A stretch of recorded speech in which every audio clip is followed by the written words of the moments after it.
welcome to another exciting, informative episode of Candid Conversations. And we are going to be talking about your corporate image in a time when many people perhaps are at home and trying to find a job. This is very important for you to note because you don't just walk into the place and you don't just get your paycheck at the end of the day. You have to, there's some standards that you have to employ so that your work becomes something that you love and the people that you interact with are very happy to be in your presence. So to help us understand all of that and to ensure that we do have a corporate image is Davina Lane. And you have no idea how excited I am to speak to this young lady because I met her some 20 years ago, and that will perhaps tell you about my age, but not to worry about that. Let's listen to Davina Lane, and she is going to share about the corporate image, and with that corporate image, there are some things that we have to deal with, or career management skills and tips, and something called soft skills.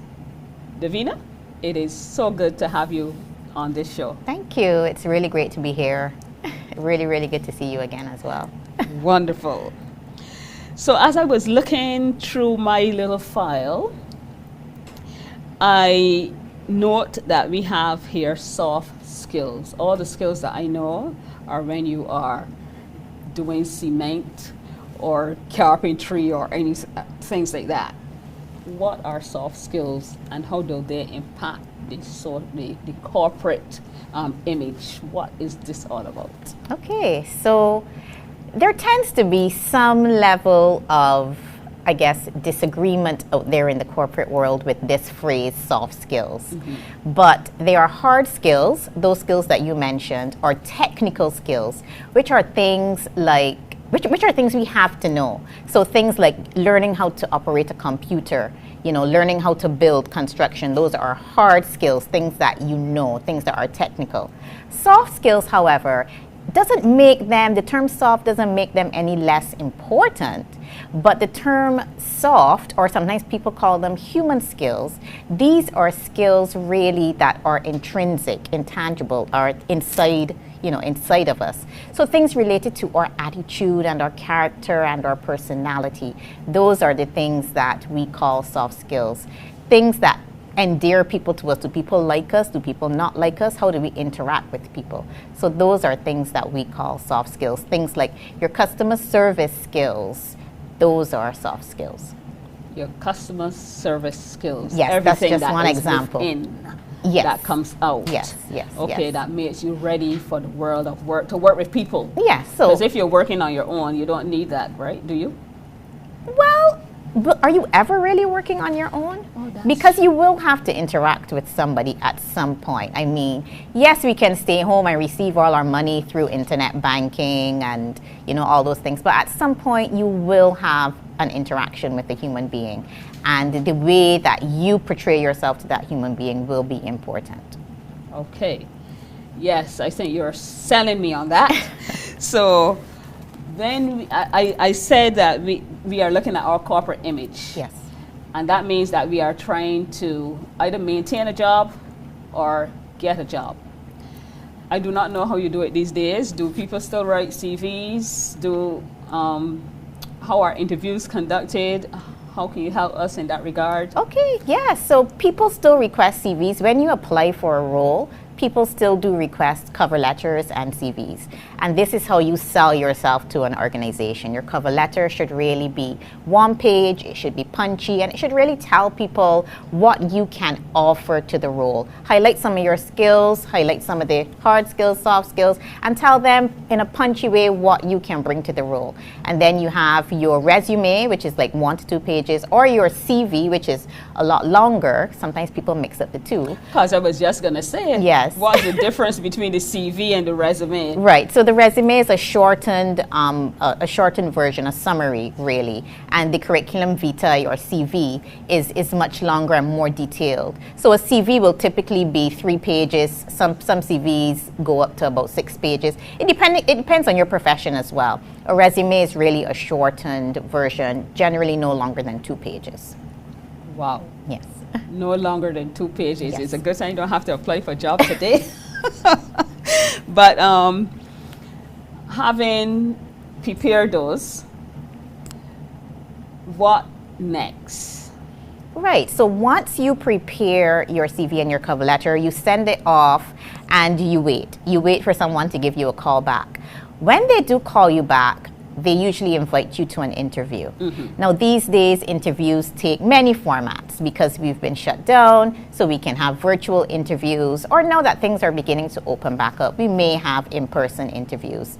But either virtual or in person, the important thing about an interview is putting your best foot forward and really showing what type of individual you are and what value you can bring to this company. So that's really, really what's important. So, if I'm going for an interview, does it matter the type of job I'm going for? Do I have to dress a particular way? Should I, if I were male, and this is so easy, if I were male, could I wear my low waist pants to this interview and a polo shirt for interview? Would that be considered? Well, remember what I said before. So it's about portraying your best self. Now, I know your best self can be subjective depending on the individual. But generally speaking, if you are unsure, we really need to go to quick sources that can help us. So things like Google can really give us some good interview advice. If we Google how to dress for an interview, we can even go on YouTube. There are things that will come up that will help us. But you did ask a very good question, whether the dress depends on the type of role. And yes, to a certain extent, but you must always still be professional. So for example, there are certain roles that will expect you to, for example, maybe wear a suit to an interview as a male, a full suit. So a shirt, a tie, a jacket, in this day and age, that we sort still of thing. Wear suits to interviews? Yes, it's important, especially at the executive level. Some people will still like to see you in a suit, and for you to put on your best face, some people will want to wear a suit. So yes, a suit is still acceptable. We have AC, so we don't have to worry too much about the heat anymore. A suit is still acceptable for that really high level role. But if you are applying for a junior role in a company, just a long sleeve shirt with or without a tie, again, depending on the situation, can work. In some circumstances as well, a short sleeve shirt may also be appropriate. So it really depends on the situation. And like I said, if you are unsure, so these are broad guidelines, but if you are unsure about your specific situation, ask a mature person for assistance, or like I mentioned before, friendly Google is always there to help us. Or Davina. Indeed, definitely. Yeah. I am definitely here to help. And you mentioned my page name earlier, your corporate image, and yes, that's my handle on Instagram, on LinkedIn. That so is your people, handle. Yes, you see this. I'm looking that's for my handle name on the cup. That's my name on social media. On social media. On LinkedIn, I am Davina Lane. So you can reach out to me if there's a particular need that you have, or assistance, a question to ask, etc. So this is your passion. This is my passion. This is my passion project. And hear how she says it. This yes, is my passion. That's so awesome. So I'm going to the interview, or I've been to an interview. Suppose I'm being interviewed as a teacher. I should have on the appropriate dress. You don't expect me in a jeans, could I? No, I wouldn't expect you in a jeans. I would expect you as a teacher to wear something very similar to what you would wear if you were teaching. So as teachers, we still need to be professional. We are teaching persons who are younger are looking up to us as role models, even if we don't want to be a role model. Many times there are people still looking up to us as role models, even if you're not a teacher. This is just in general. So we must always remember that there are persons that are impressionable looking up to us. And so from that point of view, professionalism is always paramount. So no mini skirts and no very revealing things if you are a lady.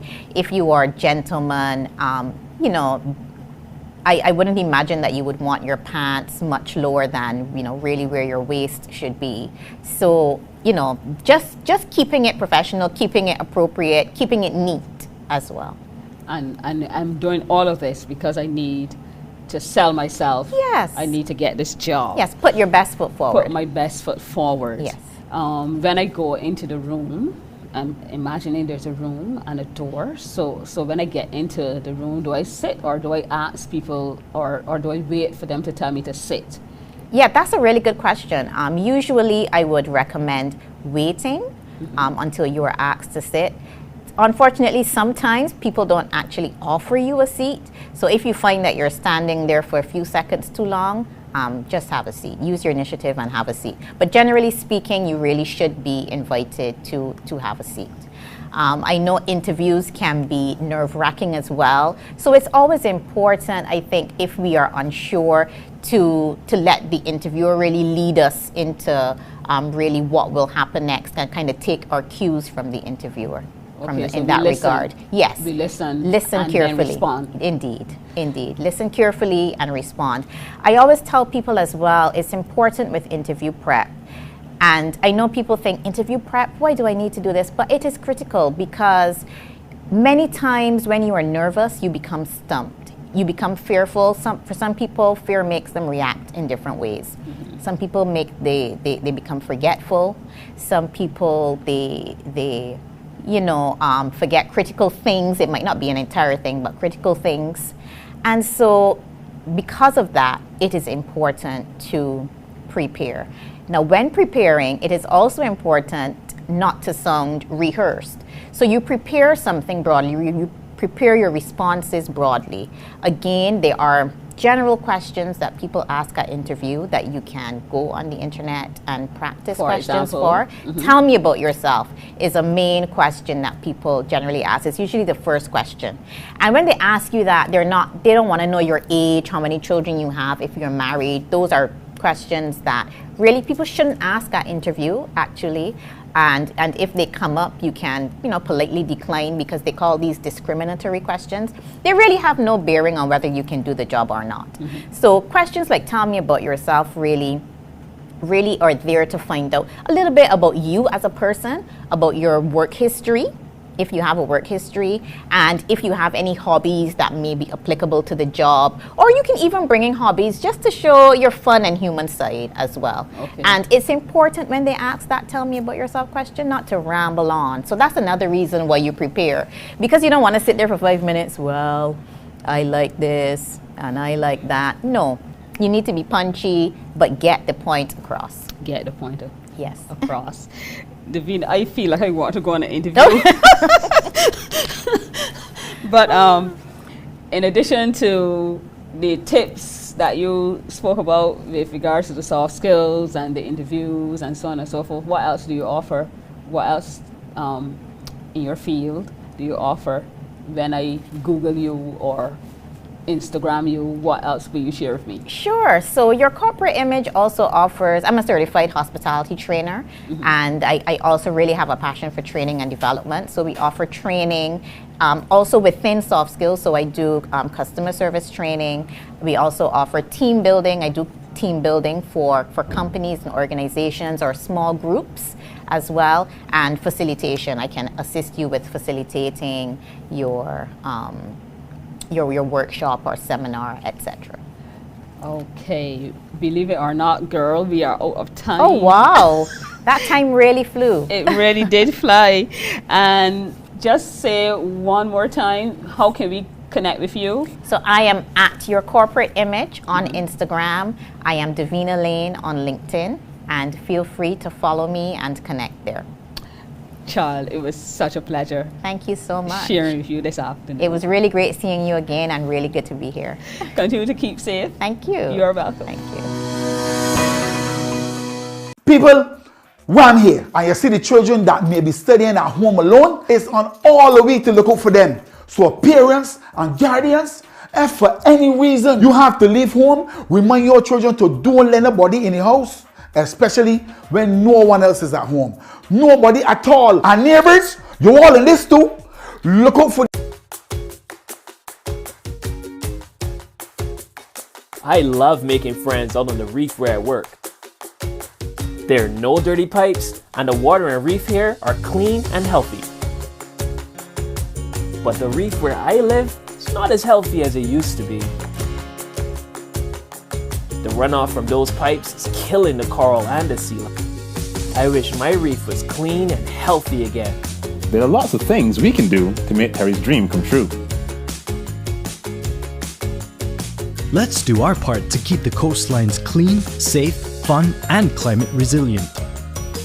To protect our coast, the Coastal Zone Management Unit did some studies to make Barbados better at managing its coastal and marine resources while including disaster risk management and climate change adaptation. My coast, my home, my future. To find out more about how you can help, follow the Coastal Zone Management Unit on social media or visit www.coastal.gov.bb. Hey, I'm Smarty, and I have some tips on how you can save energy. Old refrigerators use 5 times more electricity than new ones, and if they leak, they can be dangerous. Consider replacing all the appliances in your home with energy-efficient appliances. It's getting late, and we know it's easy to fall asleep watching TV or with the lights on, but these habits waste energy. Set the timer on your TV in case you fall asleep, and turn off the lights close to bedtime. Be smart about energy. Be an energy champion. So, welcome back to Candid Conversations with me, your host, Rev Erma. And this time around, we're going to be talking aquaponics. And as we talk, guess who is going to be leading me in this conversation? David Davis. AKA Love. D 2 Love. D 2 Love. Yes, and you see how excited he is already. Very excited, always excited. Always exciting. This is a new project, I understand. Yes, it is. Yes, it and because it's new, just tell me all about it. What would have motivated you to come into aquaponics? Just before COVID, I was an event decorator. Mm-hmm. And your event decorator's name? Renaissance Designs Inc. Is the name of my company. We know the impact that COVID had on the events industry. So I found myself basically before the job when COVID turned up at our doorstep. Oh dear. What got me into aquaponics, or what got me into growing my own food, is one morning my wife left home extremely early to go to the supermarket. You know, everybody was, in a rush to the supermarket and want to get there so you could get in. She left extremely early and got back extremely late with no groceries. You know, she was one of those people that was unfortunate to get there and stand up in the line, and when you get to the door, it closed. You serious? Yeah. So okay. It wasn't a good feeling. It was a very helpless feeling as a man, having your wife coming home with no groceries and you can't do nothing to get anything to eat. And outside they had a lot of plants around the house. Yes. You know, these ornamentals, flowers and spinosporiums and stuff like that. So I just had an idea that the next day I can pull up all the plants that can be eaten and I can grow food. And I started pulling up the plants the very next day, and I started transforming my front yard and around the house into, this whole agricultural venture. Where I planted lettuce, tomatoes, kale, spinach, beans, onions, squash, zucchini. Zucchini too? Zucchini, even strawberries. You just name it. Strawberries? I just planted everything. And right now I got the front and the 2 sides of the house full of vegetables, and I know working to go in the back on my roof.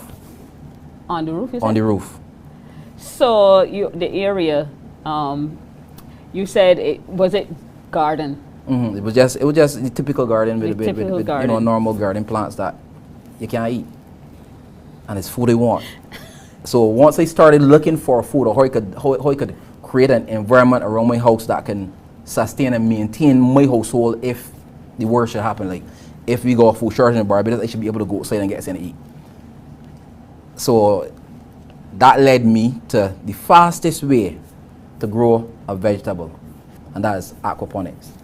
So exactly what is aquaponics? Aquaponics is basically the symbiosis between fish and the relationship between fish and plants, using fish and the nutrients that come from the fish, poo and pee, to feed the plants. So because the water that the fish live in, if the nitrates that come out of the fish remains in that water, then the water level, the acidity of the water becomes too much for the fish. So we take out those nitrates via pump and run them through the plants. The plants is in the water bed, and the roots of the plants feed on these nitrates, and then fresh water goes back to the plant. So the fish is feeding the plant, and the plant is cleaning the water so the fish can have a better environment. So we ain't got no mosquitoes? No mosquitoes, because the water is moving all the time. It's not stagnating. Moving. And you said this started with COVID? Yeah, it started with COVID. You had any idea of the process before? None whatsoever. My name is D2.Love, QBE. And QBE stands for Qualified by Experience. I just do things. Qualified by experience, I love that. I at the end of this run for me on Earth, I can be a YouTube scholar. I go on YouTube and study everything. Okay. And all the information is there. So when I had the idea to start growing food with aquaponics, every night I would just watch a couple of videos and increase my knowledge about aquaponics. Okay, so is there a difference in the end product of the food that is grown in aquaponics? Aquaponics, the finished product is usually bigger, because the roots have a constant supply of nutrients, where in the traditional method you go water the plants, and you might have to add nutrients to the soil as needed, and the sun does evaporate a lot of the water. So aquaponics actually use 90% less water than traditional, because it's one body of water circulating. Really? Yeah. Okay. With this one body of water that is circulating, what kind of containers do you? You can basically use any container that you could hold. About 5 fish, and the ratio between the size of the container and the amount of fish that you can have in this container must match the amount of plants you have in the water. And I got to stop you again. Fish. Any kind of fish? What kind of fish do you give it? Any kind of fish could probably work, but I use tilapia. I was directed to use tilapia because it's a fish that eats a lot and it poops a lot. And that's what you need. You need the fish to, pee and poop a lot so that it could feed the plants. Oh, okay. Yeah. So tilapia is the fish I use. So tilapia is the fish. I wanted to use tilapia too because I eat tilapia. So then you eat the fish too? Yeah, the fish will be eaten at some point. They multiply? And they will multiply, and if they don't multiply, I would go replenish by purchasing, but when the fish get a certain size, you can also eat the fish. So you got your food? So it's food right around. And you got your fish? And I got my fish. Excellent. What is your favorite thing about the aquaponic system? My favorite thing about the aquaponic system would be the fact that it uses 90% less water, and water is always big on my agenda. They say Barbados is a water scarce country. Yes. So I believe if we are looking to food security, aquaponics is the way to look, because it not only conserves water, but it produces food, I'm told, twice as fast or even more than traditional farming. I have a cucumber vine that I put in the hydroponic system the same time as I put one in the earth. The one in the hydroponic system is bearing now, and the one in the earth ain't started to bear yet. Okay. Actually, one in the hydroponic system got a cucumber that is approximately 4 inches already. Yeah. And the one in the earth? The one in the earth just it showing some growth and signs that at some point That soon something will that happen. something will happen, but nothing happened yet. Okay. Does it matter in terms of the amount of space that you have It to could be act? it could be created to match any space, and because you control the grow bed, it's just to get the container that you have efficient. And like for instance, that column in front of me, I could spiral a grow bed around that column and run a pump into that from a fish tank and right back in the fish tank, and I could have vegetables growing around that column. It could be used indoors, close to a window, or if you could get a grow light and put in it. You can use it indoors? Yeah, it could be used indoors. Okay. Yeah. Okay. It is just the most efficient way to utilize space and grow food. So you don't have so to for me, have... sorry about that. So for me, right, I just lost my train of thought because of this, but Yes. it's just the most efficient way to grow food. Period. Right, so traditionally when we would think that we have to get the hoe and the fork to make the bed and so on and so forth. You done away with hoe and fork. It's less work. Once you set up the system, no bending over, no weeds, and the majority of pests that come from the soil. So no soil, so less pests. So like I don't have any problem with pests with my hydroponics. That is fantastic to know. I hope you guys are listening to all of this that has been introduced to us by David. D-Love. D2.Love. D2.Love. Yeah. Who is going to eventually become a qualified YouTube scholar. Yes, a qualified Yeah. YouTube scholar, because everything happens. Once you know that you need something, you go on I go on YouTube, you YouTube and find look it. it up. I go on YouTube and look it up. And necessity is the mother of invention. Yes. And you yes, have yes. invented this on your own. Invented- Basically, Invented what? invented What? the aquaponics. I mean, in your space. In my space. In my your space. space. But I didn't invent aquaponics. per Aquaponics, se. you didn't, But yes, but in my your space. I created that so that So I could do it too, you could basically. do it. Anybody could do it. But actually, it's my vision and my dream to have more Bajans get into aquaponics and understand aquaponics and become a little more self-efficient as it relates to feeding ourselves. Because the scare that we got from COVID, I would hate to think that we can return to a space where we're totally dependent on some foreign entity to feed us.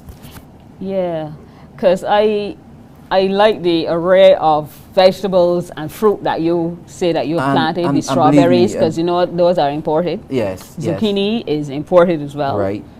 So this is the first time I'm growing both of those, and already my strawberries, I have some little strawberries coming up. The zucchini I see is starting to flower, so very soon it would have some. And people that follow my Facebook page, you know, I take them through the processes and let them see all the vegetables from, you know, small until they get big, because I want to encourage people. Right now, I'm gonna eat what I grow there for 5 weeks now. Everything I've eaten for the last 5 weeks come with my garden. And you're so proud of that, huh? Extremely proud. And I can't tell you how I feel. Oh, I don't know boy. body wise. It's all healthy and fresh and Straight from the garden into my pot. So on mornings now I'm eating what I would have traditionally eaten, you know what I mean? You eat bacon, some toast and this and that. I'd be eating salads now. I'm gonna pull some spinach and some kale and some lettuce, and you know I steam okras and with cabbage and all this stuff. And all of this is now your creation with your hands. Yeah, and it's such a good feeling, you know. So will we see a merger between the Renaissance designs and aquaponics? Well, there's some kind of merger already, in the sense that because all this is happening in front of my house, I don't want in front of my house to look like a farm. You know what I mean? The way how I place every single plant is, you know, very strategic. So I got to make sure that when you come into my space, you know, you seeing rhythm, you seeing balance, you seeing emphasis, all the elements that I will pour into decor, you can find in my front yard. Yeah. Okay. I got surround sound in my garden. Seriously? Seriously. Okay. So that's your haven space. It is my haven space and my space of peace, absolute peace. I learned some of my most important lessons that I would take with me for the rest of my life from my garden. Plants that speak to me. The plants speak to you, and you speak. They say that you need to talk to the plants. You talk to your plants as well. I talk to my plants. Uh-huh. I talk to my And when plants. you But say my plants speak to me in a different way. Like Yeah.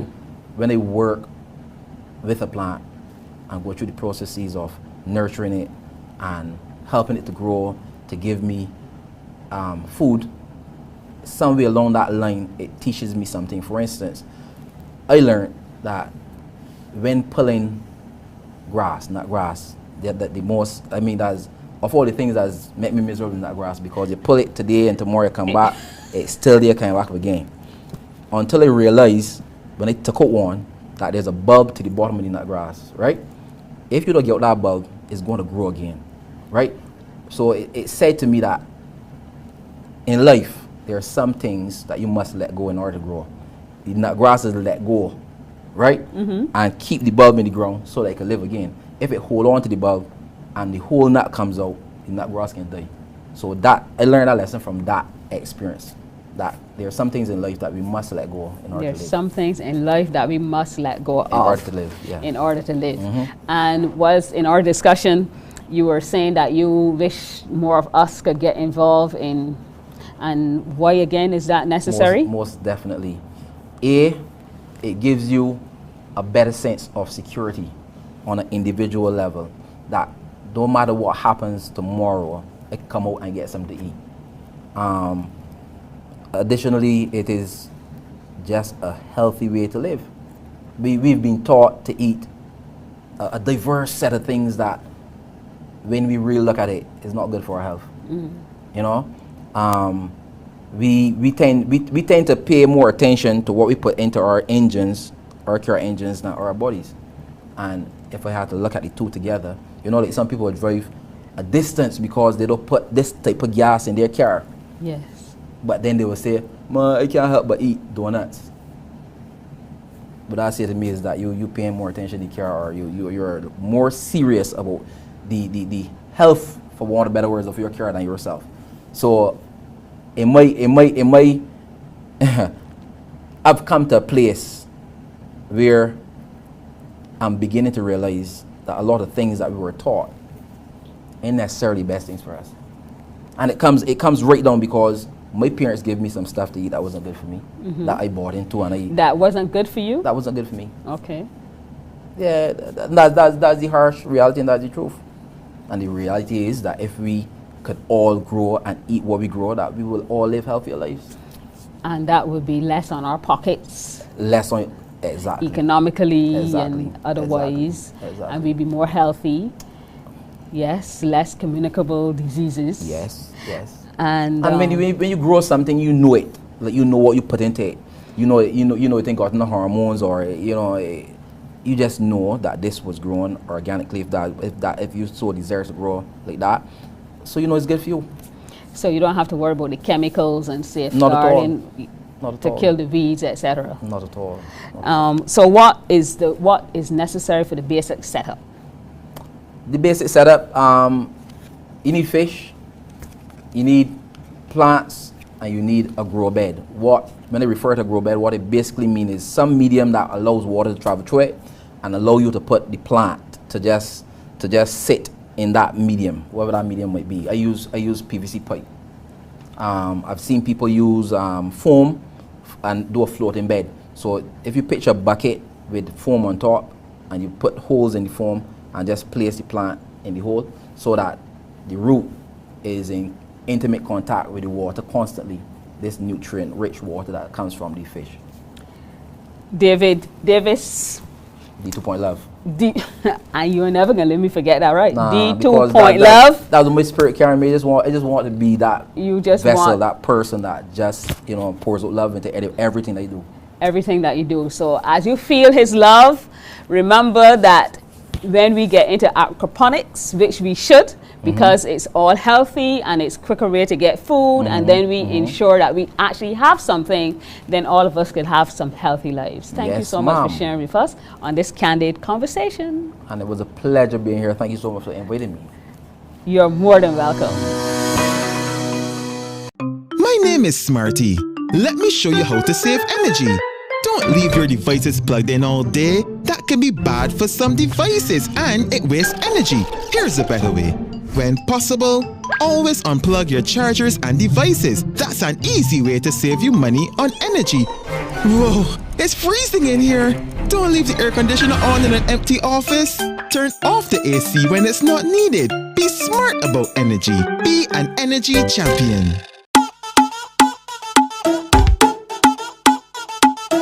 Children, answer the call and let me do this one like a basketball and bounce back, bounce back.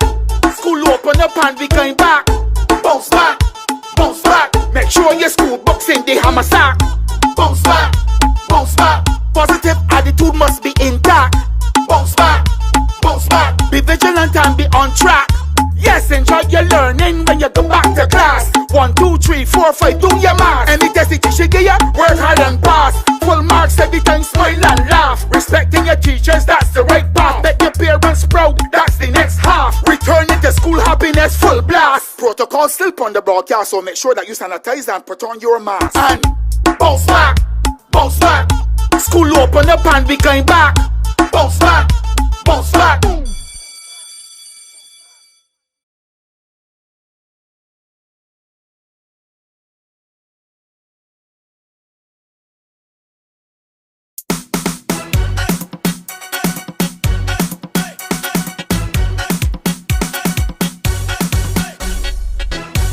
Hi, Spinny here again. You guys know the time when one teacher leaves and you guys are waiting for the next teacher to come and start the next class? Get up, open the street. Come, we can do a little exercise. Come, twist with me, come, twist. We're going to get more advanced now, come.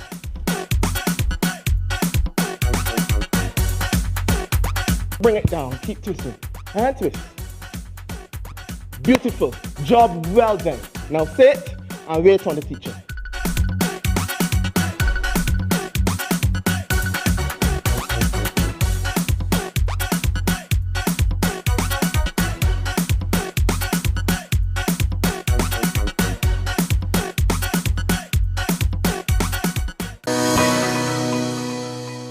So welcome back. The pandemic has brought before us many social issues and has impacted our households.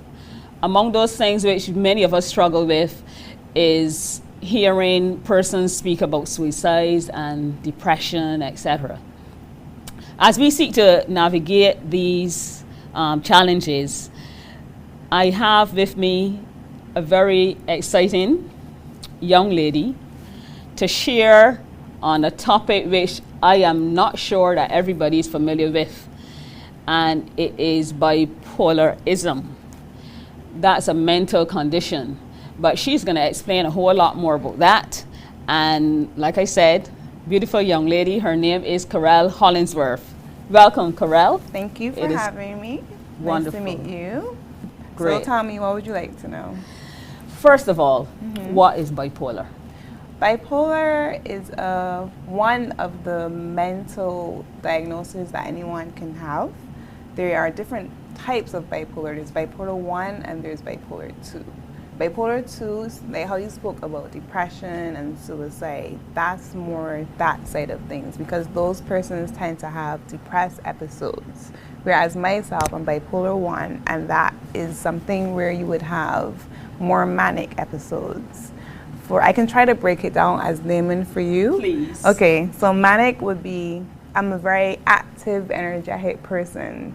So I can also give you mainstream examples. Like bipolar 1 would be Kanye West, and as you know, he's very infamous for his Twitter rants. Bipolar 2 would be Mariah Carey. So even if you look at their catalog of music, that would then give you a kind of segue into their brain and their own mental health and probably what they were going through as they were diagnosed with bipolar. So for me, like I said, I'm not in Kanye's realm, because you can still have different medications that my chemical makeup would be different from his. Because obviously he's a man, I'm a woman, that's testosterone, I have estrogen. He may even suffer from bipolar with schizophrenia, or even he may have bipolar with, anxiety disorder. So you can even have more than one in order to know what your full diagnosis may be. But for me, I'm just bipolar 1. You're just bipolar Yes. 1. That's a whole lot to take in. It is. You really cannot see that you are bipolar anything. Yes. But it is interesting that you made those distinctions. And as you say, you are bipolar 1. Yes. When were you diagnosed, and what were the symptoms? I was diagnosed in 2009. I was not diagnosed in Barbados. I was diagnosed in New York. So what happens with being diagnosed bipolar is you don't necessarily show symptoms as a child or show symptoms as an adult. It's actually a way where the trauma that you would have gone through in life is triggered by something. For me, mine was triggered by a recent death of a family member, as well as an accident that my dad would have been in. Then I had personal stressors when it came to schoolwork, because I was at university, or even in my relationship at that point in time.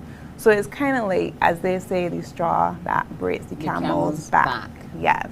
And most of the time when you are diagnosed with bipolar, it tends to be young adolescenthood, like 20, 21, 22. You may have been showing signs when you were a teenager, but like I said, it takes that one thing that would then make you go into the doctor's office for them to restructure your life based on what would have happened already. Wow. So you cannot particularly tell? No. So it's not like, with cancer where you would do a biopsy and the result would come back and tell you what kind of cancer you have, what stage it is at. It's not like that. And you can't take a test like how you would take an arithmetic test or anything. So unfortunately, it's a ticking time bomb kind of thing.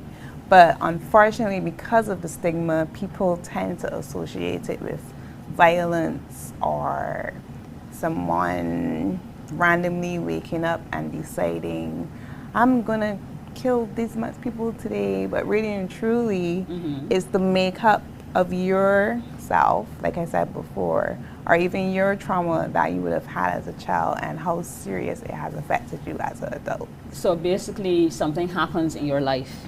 Yes. That triggers this. Yes, this forefront that the doctors then say, okay, let's see what we can do for this person. Okay, so I could be a normal existing person. Yes. And then all of a sudden I woke up and decided that I was gonna run 10 miles for the morning, come back home, cook for a family of 10, going to town in the same clothes that you probably jogged in, and decide you're gonna get everyone together and do a march in the middle of Broad Street and come back home, sleep for an hour, because your sleep pattern also affects it. So you would sleep for an hour and you feel like you've slept for 8 hours and you're ready to go again. And you've already run those miles, you've already cooked that meal, and you've already done that march. So I'm doing something out of character. Yes. And then is when somebody says, let's go check her out. Yeah, someone would, like a close family member would obviously be able to pick it up and say, well, she is not acting as she usually would. So they would try to then coach you and say, let's go to the doctor and see what's going on with you. Most people are resilient because obviously you think you're fine. You just ran however much miles, you just cooked for your family, you just did a march. You're feeling great, you're feeling on top of the world. But they on the outside can see that you're not on top of your world, that your world is actually collapsing around you. So any GP could diagnose me, basically? Not necessarily. Because if I went out of character, where would I be taken? Who would say, Who would you go to? Who would I go to? Well, obviously with Barbados' healthcare system and how it's set up, you have your choice of public healthcare system. So you can always contact, it wouldn't be you, honestly. Yes. Your family member would contact the psychiatric hospital and let them know, well, I have a family member who's acting out of character. Can I bring them in for an assessment? You said the psychiatric hospital? That's your public choice. My not public your choice. Private choice. Okay. That's your public choice. However, if you do know someone in the private side of things, then they would seek out a doctor that will be able to help you. But you do have your choice of public and private, like you would if you had a common cold or the flu, or right now the same COVID, you have Harrison's Point or whichever unit you choose to go to. So you have options. Okay. Even though you say I have options, I'm still at a loss to, if people are aware that bipolar is an actual diagnosis. Go ahead. And how speedily can it, if having been diagnosed, what assistance how can I be helped? Do I change? Okay, so you're usually observed for a particular period of time. The psychiatric hospital observes you for 24 hours. So if you're bipolar 2 and you were showing suicidal signs where you would probably trying to hang yourself or cut your wrists or obviously bring harm and that would result in death, then you will be put in a room to be observed. Same thing applies if you're having a manic episode where you ran your miles and you cooked your food. So if you're there for the first time, like you say, they will observe you for 24 hours. You're not leaving in 24 hours though. So if you go private, you can also go to the QEH because most private psychiatrists tend to admit their patients to Ward C4 because it's an open ward where they can observe their clients and you will have nurses available to obviously monitor you, make certain notes so that when they speak to you, they will have an idea of your behavior pattern, what you've been doing, what you've not been doing, if you've been eating, not eating, how you're interacting with others, what you're saying, a lot of different variables. So how do I get back on track? You get back on track. First, you have to accept that something is wrong. That is also a hard part. Yes, because I'm thinking that if I go out of character and I'm doing everything which is kind of normal to you in that to me, point of time, yes, what would be the issue? Because you don't see an issue, right?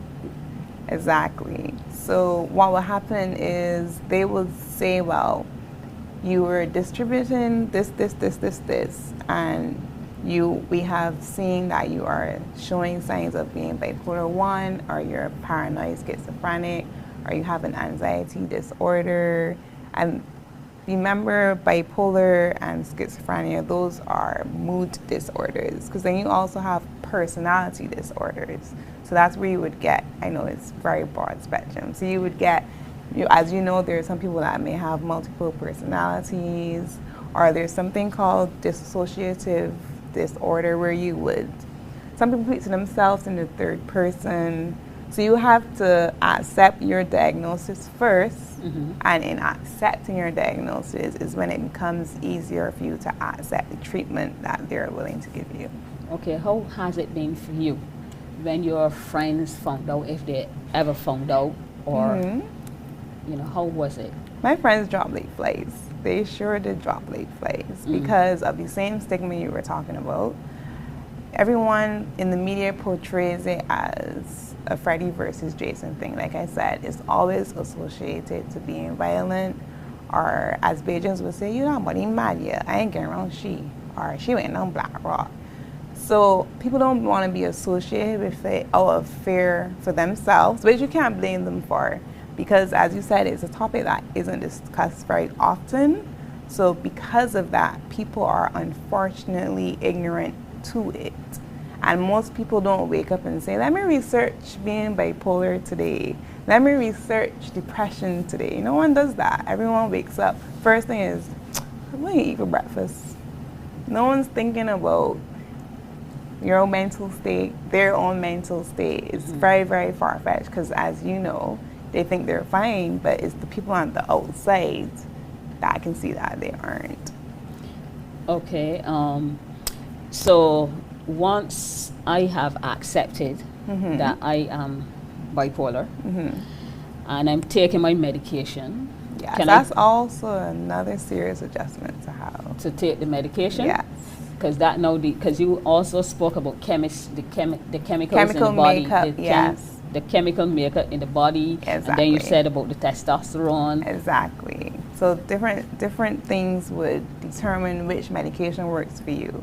So what works for you may not work for me. What works for us may not work for someone else. Even though I'm bipolar 1. Yes. Like you are bipolar 1. Yes. Okay. Because of your makeup, like how you look different from me. So the chemical imbalance is important. We need to have. You need to find some leverage in there for you to be able to function at what everyone in the society sees as normal. What everyone in the society sees as normal. Yes. So it depends on what people deem to be normal. Yes. Then, how has your life changed? My life has changed so many ways because since I wasn't diagnosed here and I was diagnosed in the United States, it's normal over there. Oh, it's normal over there? Yes. Okay. So in being diagnosed over there and getting treatment over there, when I came back to Barbados, I was like, yeah, I'm bipolar, and people were like, let's get away from her. Exactly. Does she know what she's talking about? Exactly. Okay. So I was then able to see the dynamic and the change in how people react to when I speak of it out loud. It's not that I was ashamed of it or I didn't want to find out about it more, because obviously if I have a life-changing situation where I have to take medication every day, I want to know why. Why do I have to take this medication every day? Why do I have to take it for the rest of my life? So you do have to take it for the rest of your life? Of your life, yes. And there's even a point in time that I have gone through where I may have been on a particular medication for 5 years and it doesn't work for me anymore. So I have to relearn my, what they call would be your concoction of my new drugs, new side effects. What does it do? What does it do? How does it make me feel? And then there are also some drugs that work better along with another drug. And like I said, those two may work for me, that two may not work for you. So you can't say to yourself, all right, girl, what medication you want, I can take that too. Right, okay. Yeah. It's not good to take people's medication. Exactly. Everybody is individual. They have to be, it's specific to you. Yes, it's to me. Yes, it's personal, it's private, all of those things.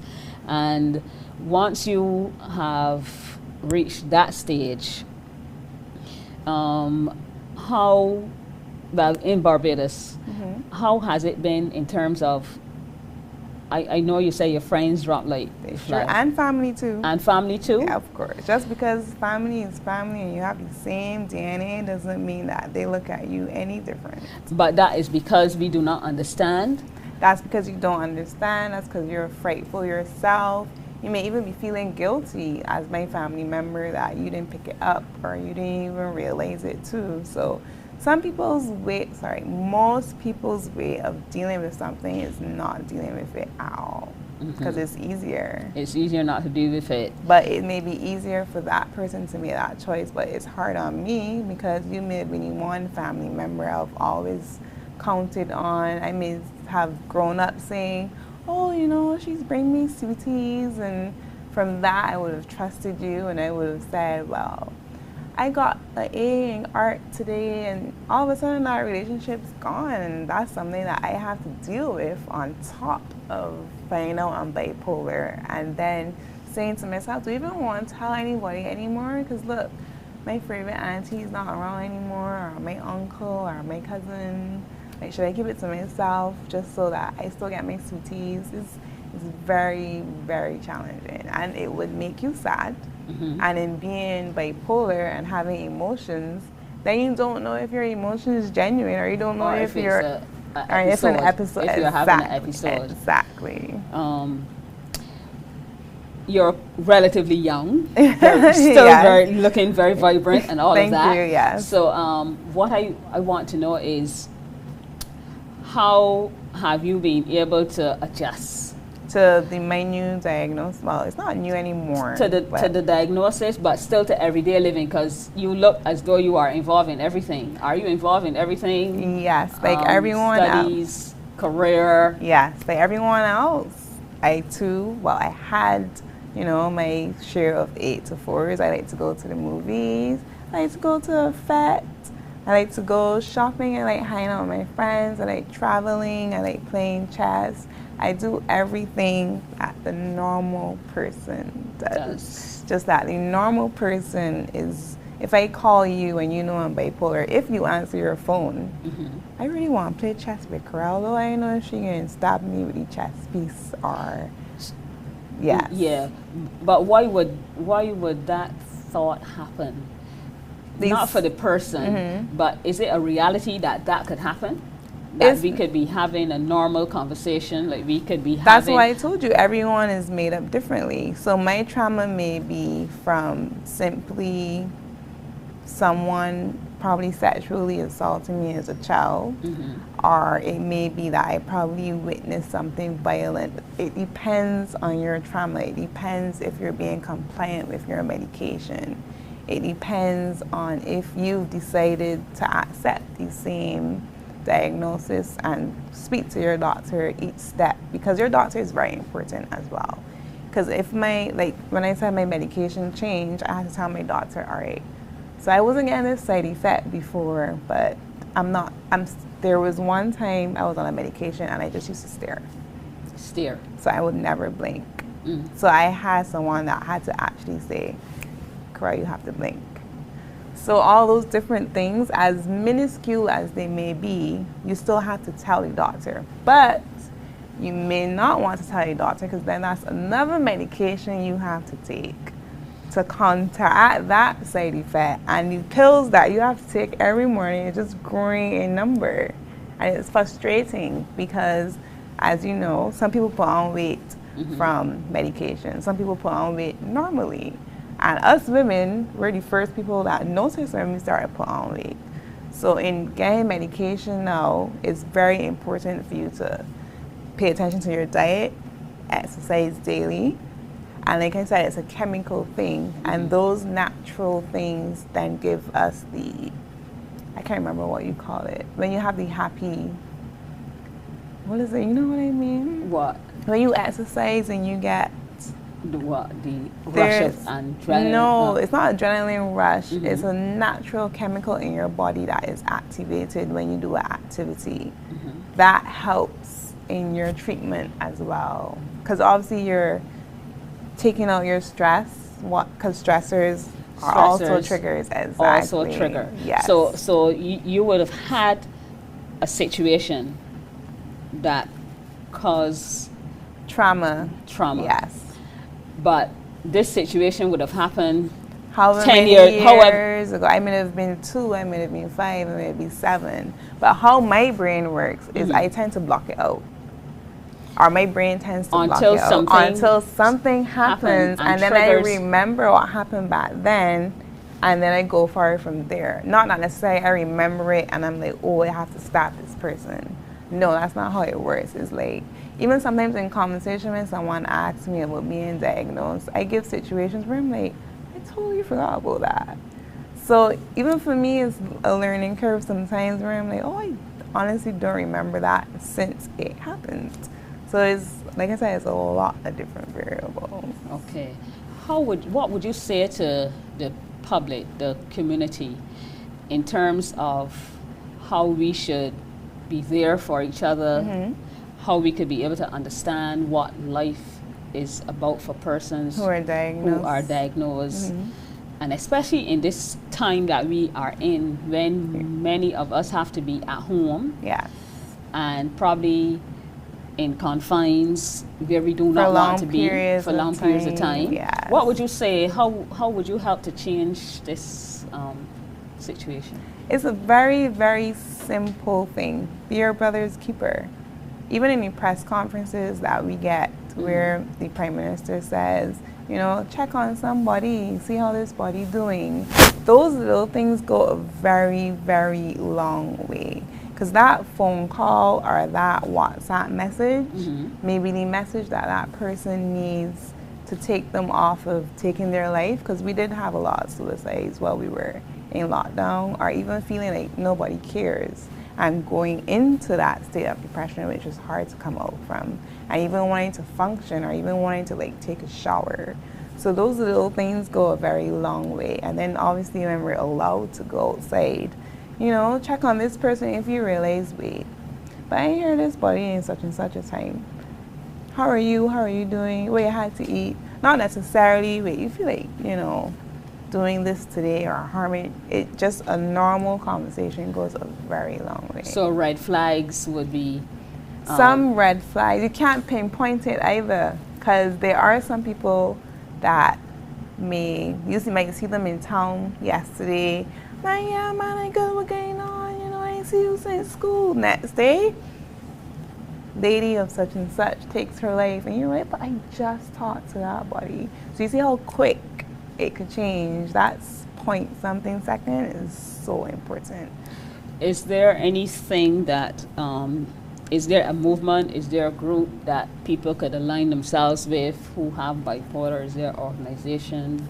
My organization is called Biolo. Biolo. Yes. Tell me about Biolo. Biolo. Biolo. So I came up with that name because I am a person who came from a school of thought where it's not what you say, but how you say it, and word association when it comes to positivity or negativity is very impactful. They always say the tongue has a lot of power. Yes, it does. So instead of me saying bipolar and mental health organization, I used YOLO because it's an acronym for you only live once. You only live once. Yes. YOLO. So I took the polar out and I put it with bi, because even though you're diagnosed with something new and that you now have to maneuver, it doesn't mean your life is over. Say that again. It does not mean that your life is not over. You Exactly. can still have a normal life. Exactly. You And bi means two. Two. So by Correct. YOLO, you're living twice. You just have a reset button. You know what it is, and you can maneuver life probably even better than you were before. Okay. And that's behind my YOLO name. Okay. So when do you meet? Where do you meet? How do we get connected? Unfortunately, I haven't gotten that far because with COVID, you know, social distancing and different factors like that. But I do use it. I promote it on my own personal Instagram page. So you can type in my actual name, Corral Hollingsworth, and you can feel free to message me, and that's how I will be able to tell you, well, this event that we would like to happen, or even sometimes I have discussions on Instagram Live with my schoolmates, with people who want to learn more about it. Because maybe that person is going through something, or see that their family members is going through something. So again, education is key. Key, extreme key. In counteracting. Yes. In helping to transform. Yes. In helping us to live a better life. A better life. Even though we have stress. Because, you know, a lot of people have stress, but they do not know. They don't even know they're being stressed out or how to handle it or where it even begun. Because remember I said to you, my episode happened where a member passed away. I think that my family member passed away in September. I think the accident was either before that. So I literally, when it happened. How young were you then? I was 22 when it happened. So it was only when I was sitting down with the doctor and they were asking me particular questions that I said to myself, wow, I had a real rough couple of months, boy. But I thought I was fine. No, you thought you were fine. I thought I was fine. So we may think that we are okay, but we are not necessarily okay. Exactly. And it's important for us to be our brother's keeper. It sure is. The constant checking on each other Yeah. is what we need to do. And the support system is key. Support system is key. Unfortunately, remember you asked what my dynamic with my friends were. So yes, you are gonna have negative feedback. I will be lying to you if I say everyone welcomes you with open arms. But you may even find a friend in somebody that you didn't even realize is actually a better friend than who you thought was your best friend since primary school and you were in ribbons with. So those situations do tend to happen, and it's enlightening, and it encourages you to want to do more, or even get up, go to bed, or meet up with that person to get a coffee. There's so many the normal things people like to do. Corel, it has been a joy, really, and exciting, even though we're talking about a topic that is not particularly known and talked about. Probably still taboo, but we want to change that. It's definitely still taboo. We want to change that, and I want to thank you for coming to share with us. And I know that we probably will not remember everything that she said and that I tried to ask, but I'm going to be connecting with her, and I want you, though, to remember something very important. And that important thing is that we need to check on each other. Yes. Be our brother's keeper. Especially now. Especially at this time. So thank you so much. You're very welcome. Thank you as well. You are more than welcome.